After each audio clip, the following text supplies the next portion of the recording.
Hey, so it's Nick here. I'm so sorry about the video being very late. It's May, Men's Mental Health Month. Please stay safe. I love all of you. I really hope this video satisfies your craving, and I'll see you soon. Mwah. Things that are supposed to happen always find a way to happen. Sometimes they really, really hurt. But it's okay, because those things put us on a path to becoming who we're meant to be, and this is who I'm meant to be. Well, you're pretty wise for your age. What'd you say your name was again? Spider-Man. Look, this is a really good scene, but that is not Spider-Man. This is. And here's why, just to...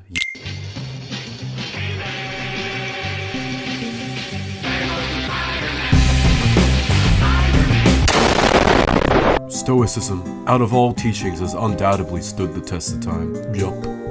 Always constantly reinventing itself with each passing century. To take its everlasting principles and to recontextualize it for a new millennia to apply to daily use. And this all began in Abatis, Greece, when the Roman Empire was at its peak, and then a new group of people, named the Stoics as a group, soon began to form and gain relevancy for their different newfound perspectives around 300 BC. And the main goal of these Stoics was to achieve a new level of human consciousness, but to also be self-aware, to contain said negative emotion in a form of abstinence. That was relatively new. Okay, so the Stoics had a belief to live in accordance to nature. And this is because the human being is a rational animal, and thus should be able to apply reason and have a higher set of virtues, compared to the likes of a sheep, for instance. And to live by virtue is to live in accordance to your mind, to find out the true meaning behind emotions and to recontextualize them for your own understanding. Ugh, dude, I'm so shy. Okay, so these Stoics had 4 main principles that they all lived by, and I will list them right now. Here you go. Let's speedrun this shit. Number 1, prudence. The ability to apply reason by the means of self-government. And now let's get into number 2, temperance.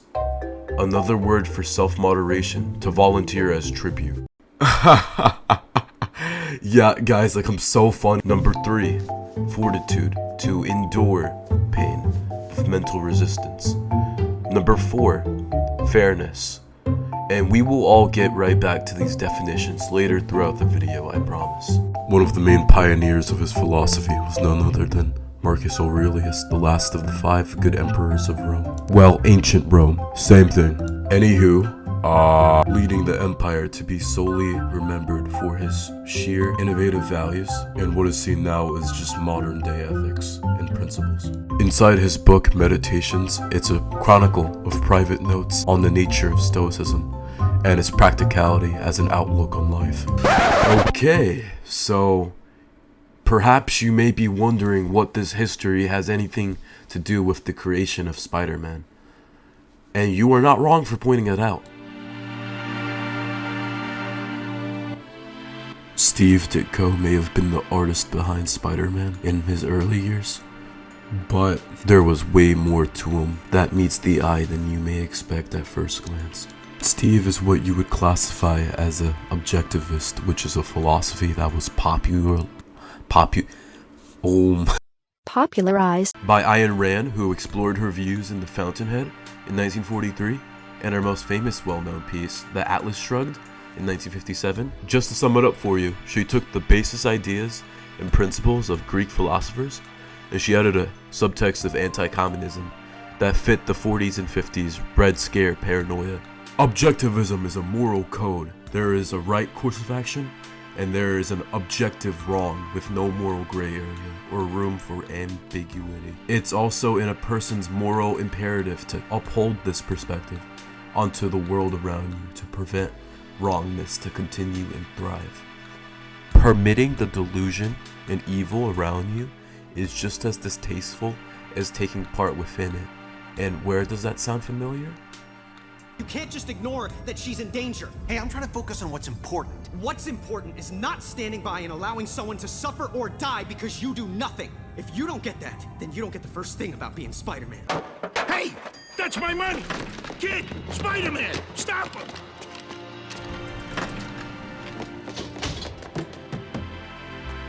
Not my problem. problem. Objectivism places a true burden on responsibility on those who followed Rand's teachings.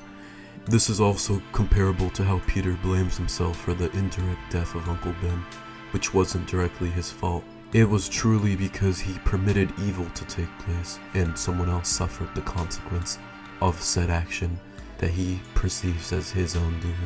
So, it was his lack of action that led to such an outcome, and Steve's beliefs in politics really show in these early issues of Spider-Man, with this new added fresh perspective on who he was as a person, not just as an artist, but his ethics in general. Stan Lee is what you would consider to be a liberal that didn't quite mesh well with Steve's controlling vision on what the character was supposed to evolve into, which I personally think is what gives this run its charm, and definitely unique from what other interpretations could have ever been like.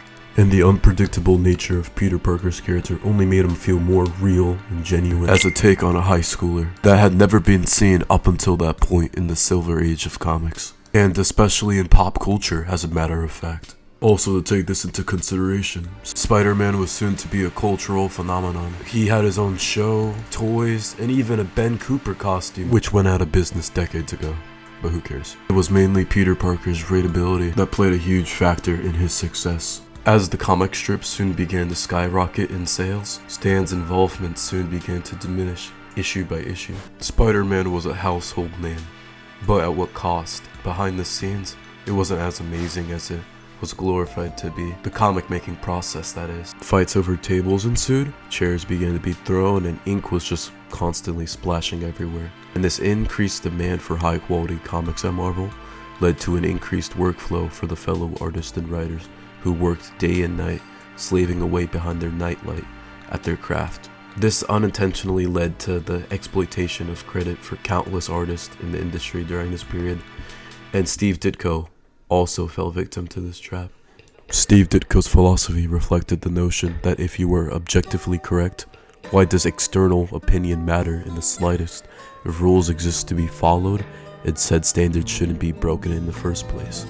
And this led to Peter Parker's early characterization to be quite unlikable, if I'm gonna be completely honest. That is the biggest understatement of all time, really. Peter Parker is not the shy, well-mannered, a misunderstood nerd like his movie counterparts, but rather an antisocial recluse with rather selfish impulses, who would isolate himself from his peers whose views he didn't identify with. That's definitely some way of getting an ego complex, huh? Peter, when shown with an adult figure, he will idolize them, and is often seen respecting authority like his teachers. However, he isn't just a pushover. He still has his own character. He isn't like a Tom Holland. He has his own inherent value that makes him special in that way. And throughout this amazing run, he will be seen constantly mocking and taunting his bullies back just for his own pure enjoyment, because they don't really mean anything to him at the end of the day. This is due to his deluded perception of intelligence, believing he has more power over others, due to just his intelligence alone overriding everybody else. Peter may be a smart guy, he is the top of his class, he creates his own gadgets from scratch, and he may always defeat the big bad at the end in some clever way, but he does have a tendency to do or say some dumb remark that can lead to some issues, especially with women.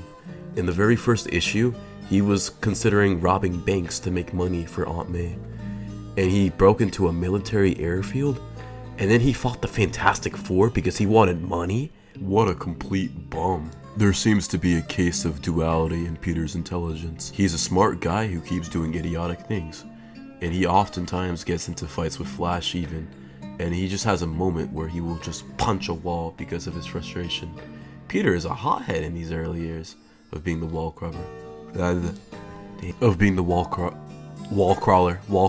Yeah, but with this unresolved anger, he also lacks the persistent nature that we often see in adult Peter, and he in fact can turn into a bit of a pansy in some of these old issues. He quits being Spider-Man multiple times and tends to always complain about the responsibility he carries on his shoulders, and he fears it. He fears that responsibility, and that fear consumes him sometimes and then molds his actions as a result. He was quite literally running from his whole rogues gallery in one of these issues. Young Peter Parker's character arc is mainly comprised of growing past these selfish and ignorant habits to truly become something greater than himself, a symbol. These years are the coming of age story, and the third year of Stan Lee and Steve Ditko's run is a culmination of the saga. Although the views of Stan Lee and Steve Ditko did indeed differ by a whole lot, they were ultimately able to create a powerhouse of a character with an incoming identity crisis on the horizon. And now let's introduce one of their first, if not most influential, of comic arcs that highlights the creativity this duo indeed utilized of their wits and talents, that highlights the unintentional, growing theme of Stoicism that was soon to develop, the story of a boy becoming a man, if this may be by destiny.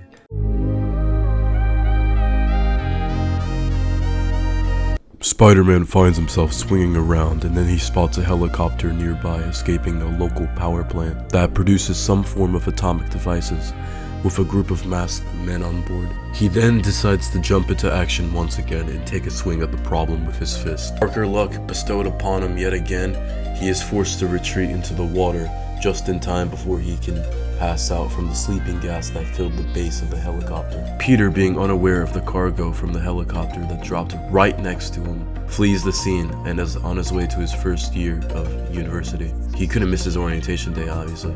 Once he arrives home, exhausted from the long day, Aunt May suddenly collapses and faints in Peter's arms, being later sent to a hospital for further testing of the cause. With this newfound stress added to his life, he soon began to shelter himself into an isolated state of mind, and this unintentionally gave everybody he met the cold shoulder, which also included the newly introduced cast that would later become a part of Peter's Rogues Gallery during the college era.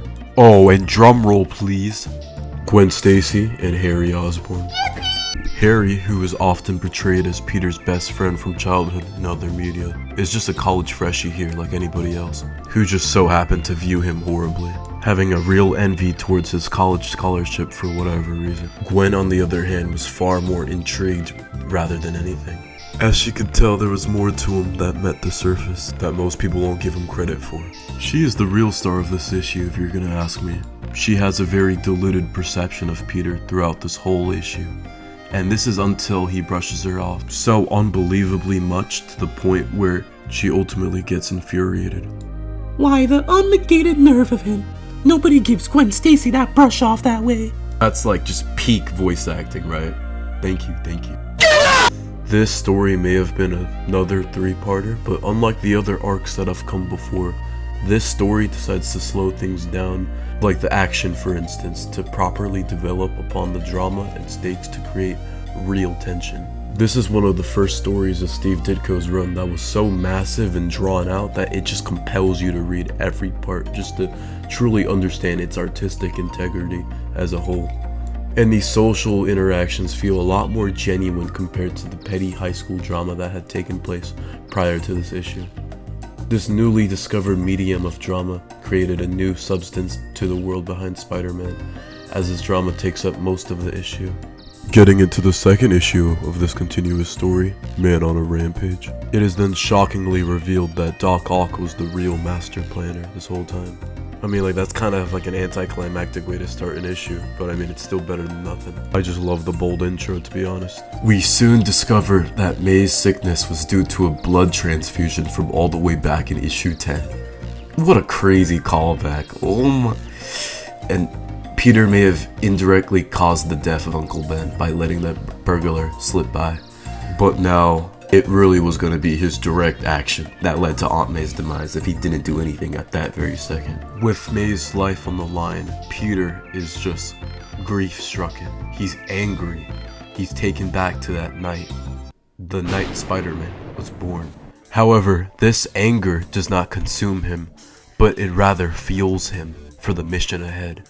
He suits up, gets ready to find Kurt Connors, who he knows has all the answers to his problem. Dr. Connors, I need your help. Do you remember me? A friend of mine has been stricken with radioactivity of the blood. Do you remember the research which gave you lizard with the blood? Dr. Connors, I need your help. Do you remember me? A friend of mine has been stricken with radioactivity of the blood. Do you remember the research which gave you lizard characteristics? Could you use that knowledge to help my friend? Spider-Man and Kurt Connors once again put in the same room once more, put together their brains and brawn, and attempt to create a cure for the poor aunt.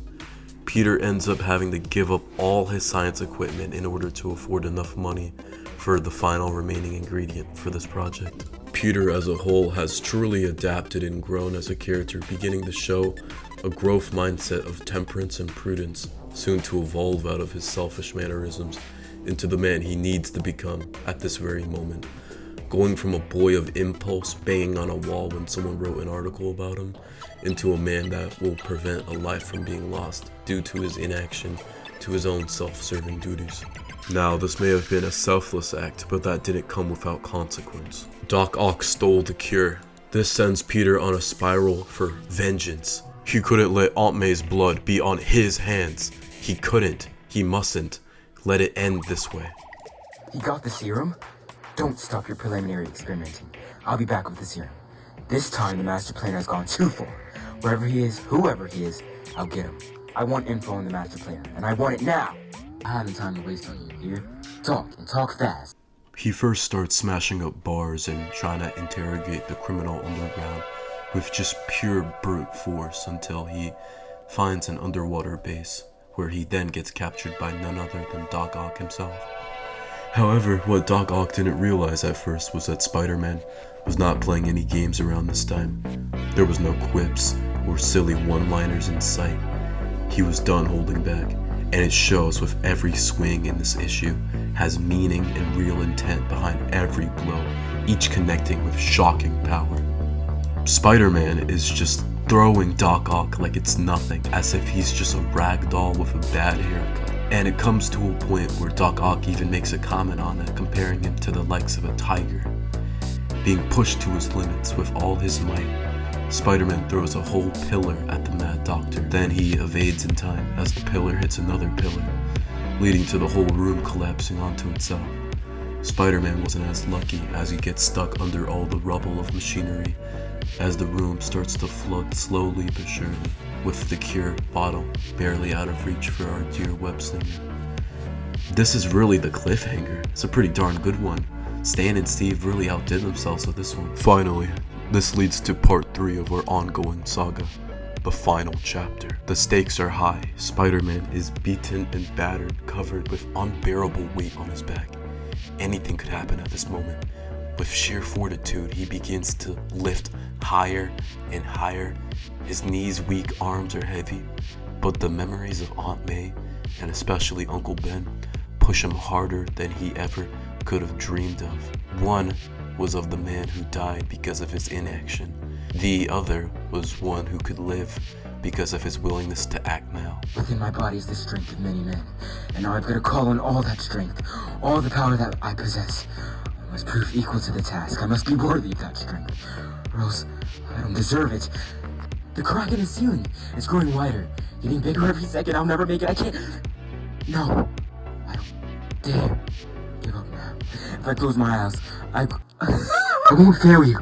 No matter what, I won't fail you. Anyone can win a fight when the odds are easy. It's when the going gets tough, when there seems to be no... See, I can't fucking see the words. Oh, brother, this guy's As the rumble soon begins to rise from the ground, the panel size increases slowly but surely, up until we just get a beautiful splash page illustrated by Ditko, displaying his malleable character progression, going from a young, naive, arrogant boy into a more stoic and composed man, growing into the role he was always suited to become, being the will of the people, the common man, if you will, simply by remembering those who need him and having the persistence to keep on going even if the going gets tough, because no matter what, he is Spider-Man. You really thought the video would be over? Well, you're dead wrong. Part 4, here we go, baby. There is a common theme noted within this original interpretation of the web-slinger, and it appears to be his arrogance but capability of growth. Peter Parker was intended to be an inherently flawed character with selfish tendencies, but he isn't a static or flat character. He developed his will to grow and develop as the issues continued, cementing himself in young people who could put themselves in his shoes and understand his sentimental pain and struggles in general. With the success that was Spider-Man, there would be other media with alternative interpretations of that source material to come and go. However, I personally believe these newer media portrayals missed the entire point of Peter's character, which then loses its sentimental value that made the character so unique in the first place, which is unlike the static cliche that he is right now. Peter Parker was never a shy pushover, like how Spectacular or the Sam Raimi movies portrayed him as being. He also was never a skateboarder that saved people from the bully. Comic Peter would probably have turned the other way, thinking the kid deserved it. He most certainly was not as awkward as Tom Holland. Don't even get me started on that guy. Boo, Tom Holland, you suck. Boo. I'm just saying that I hope your fourth movie is actually good though. When Sony owned the rights for Spider-Man, the movies and shows may have not been completely accurate to the source material, but at least they were trying to make something new out of pure love for the character, with quality in mind, that they also thought could appeal to mainstream audiences. And it worked. Spider-Man during the 2000s was unlike anything that had ever been seen up until that point. Games, toys, posters, it was an unavoidable craze during that time. But also, on the other hand, when Disney bought Marvel in 2008, that just led to a halt and eventual cancellation of all future Sony-related Spider-Man projects, which then caused Disney to have full control over the television rights for the character, which meant that Spider-Man came out with its own Disney sanitized shows, which weren't so good. Ultimate Spider-Man, Marvel Spider-Man 2017 were all just poorly received, and for good reason. Disney slowly began to transform this beloved icon into just a very desensitized shadow of its former self. As the years went by, Spider-Man began appearing in the MCU as well, and this became a common pattern to recognize. Disney didn't understand Spider-Man. My friendly neighborhood Spider-Man. Where do I even begin with this? First, if not foremost, I would like to send some appreciation to the staff and team who worked on this project because, oh man, the show has beautiful visuals and just powerful moments. There is clearly a whole lot of passion behind this project, and that is something to take into account when analyzing the media. And to be fair, along with addressing the bad elephant in the room, in this case, I just felt like the writers didn't understand the fundamental concepts of the character behind Peter Parker himself. Peter Parker in the show is overall a great character, and I really did enjoy the show as its own separate continuity, which I'm glad the showrunners made that decision for the show, which does allow more creativity and flexibility with the character. But I still feel like it misses the main purpose of Peter Parker's real character. He's not a character like Miles Morales, which his whole identity is based on a shared ideology and morality of someone else, being the death of Spider-Man of his world during the final run of the original Ultimate Spider-Man by Mark Bagley and Brian Michael Bendis. Peter Parker may have looked up to the Fantastic Four in the Stan Lee, Steve Ditko run, but he didn't worship anybody blindly. He was his own self-contained character with his own struggles, who didn't go to anybody for his problems or accept help if it wasn't completely and utterly necessary. Peter's ignorance at times is what really connected with the audience, I feel like, making him feel more like a person than just a drawing in a cheesy comic book, because he was constantly growing and developing throughout the series. He was far from being stagnant, that's for sure.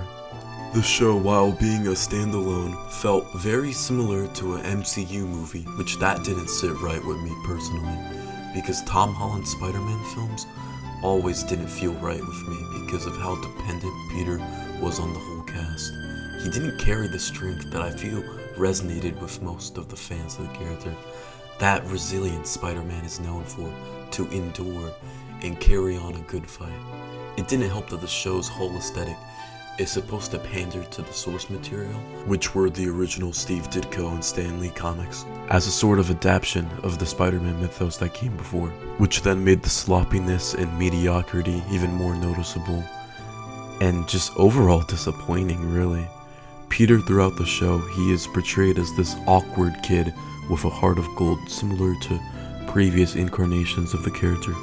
However, the only time we see Peter snap for a moment is when he's on the verge of killing the Scorpion in their final encounter. This is just the wrong way of tackling Peter Parker's true anger. Peter isn't like a Terminator type character. His pure anger isn't based on violence or brutality, but rather grief and driven by guilt overwhelming him, which this is a very human quality.